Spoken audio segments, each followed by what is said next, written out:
des saints vous lit. Gaudete et exsultate. S'il vous plaît, n'oubliez pas de nous soutenir en vous abonnant, en likant et en partageant la vidéo. Merci. 48. Car le pouvoir que les gnostiques attribuaient à l'intelligence, certains commencèrent à l'attribuer à la volonté humaine, à l'effort personnel. C'est ainsi que sont apparus les pélagiens et les sémi-pélagiens.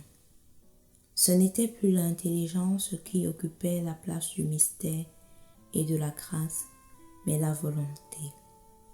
On oubliait qu'il n'est pas question de l'homme qui veut ou qui court, mais de Dieu qui fait miséricorde.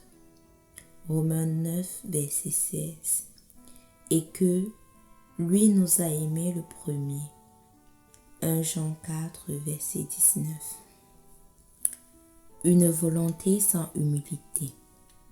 49. Ceux qui épousent cette mentalité pélagienne ou semi-pélagienne, bien qu'ils parlent de la grâce de Dieu dans des discours édulcorés, en définitive font confiance uniquement à leur propre force et se sentent supérieurs aux autres parce qu'ils observent des normes déterminées ou parce qu'ils sont inébranlablement fidèles à un certain style catholique. Quand certains d'entre eux s'adressent aux faibles en leur disant que tout est possible avec la grâce de Dieu, au fond, ils font d'habitude passer l'idée que tout est possible par la volonté humaine, comme si celle-ci était quelque chose de plus, de parfait, de tout-puissant, auquel s'ajoute la grâce.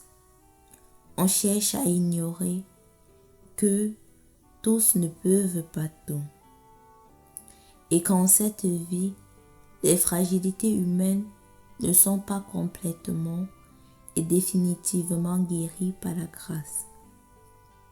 De toute manière, comme l'enseignait saint Augustin, Dieu t'invite à faire ce que tu peux et à demander ce que tu ne peux pas, ou bien à dire humblement au Seigneur, donne ce que tu commandes et commande ce que tu veux. 50.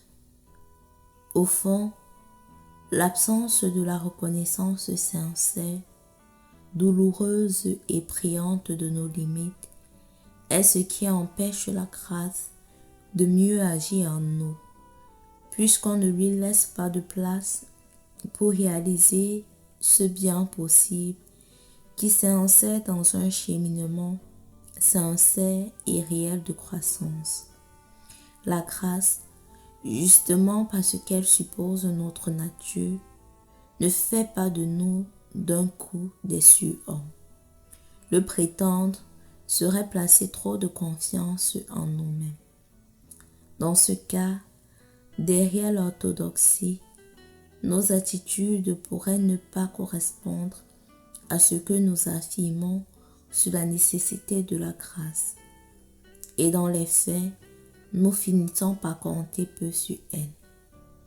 Car si nous ne percevons pas notre réalité concrète et limitée, nous ne pourrons pas voir non plus les parts réelles et possibles que le Seigneur nous demande à chaque instant.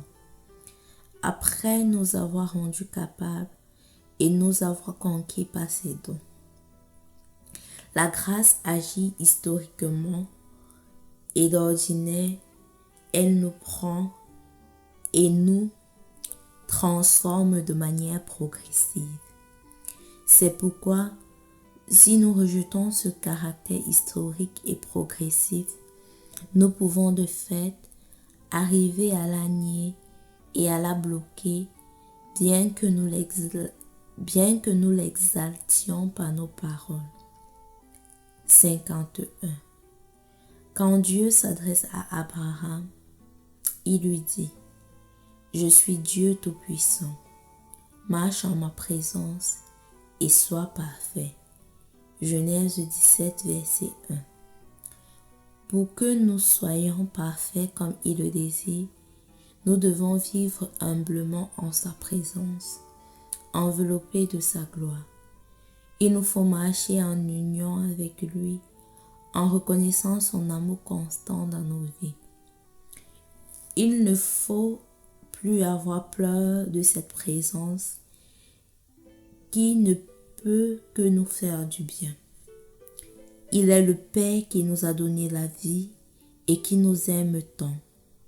Une fois que nous l'acceptons et que nous cessons de penser notre vie sans lui, l'angoisse de la solitude disparaît.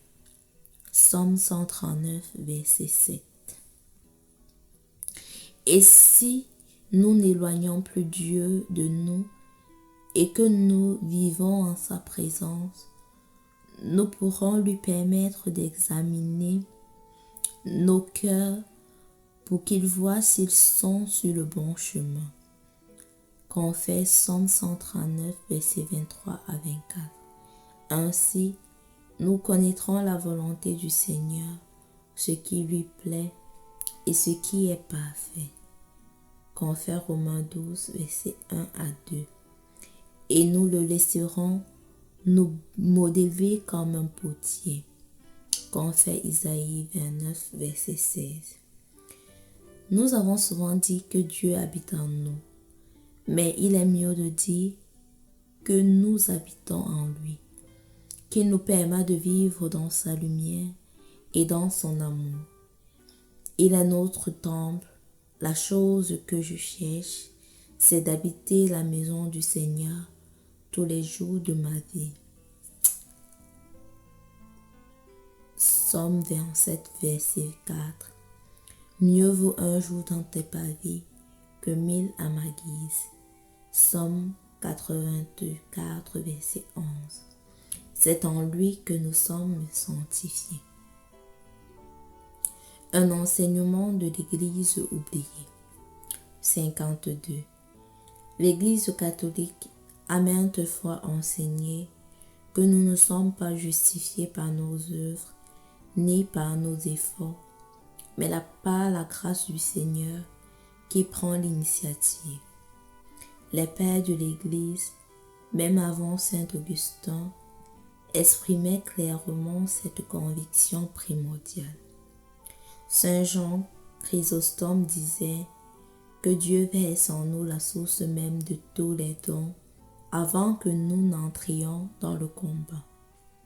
Saint Basile de Grand faisait remarquer que le fidèle se glorifie seulement en Dieu, car il sait qu'il est dépourvu de vraie justice et ne trouve sa justice que dans la foi au Christ. 53.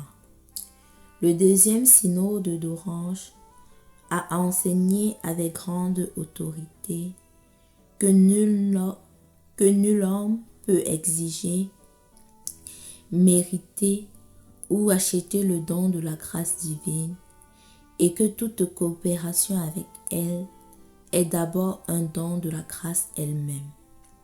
Même notre volonté de purification est un effet de l'infusion et de l'opération du Saint-Esprit en nous. Plus tard, même quand le Concile de Trente souligne l'importance de notre coopération pour la croissance spirituelle, il réaffirme cet enseignement dogmatique. On dit que nous sommes justifiés gratuitement parce que rien de ce qui précède la justification, que ce soit la foi ou les œuvres, ne mérite cette grâce de la justification.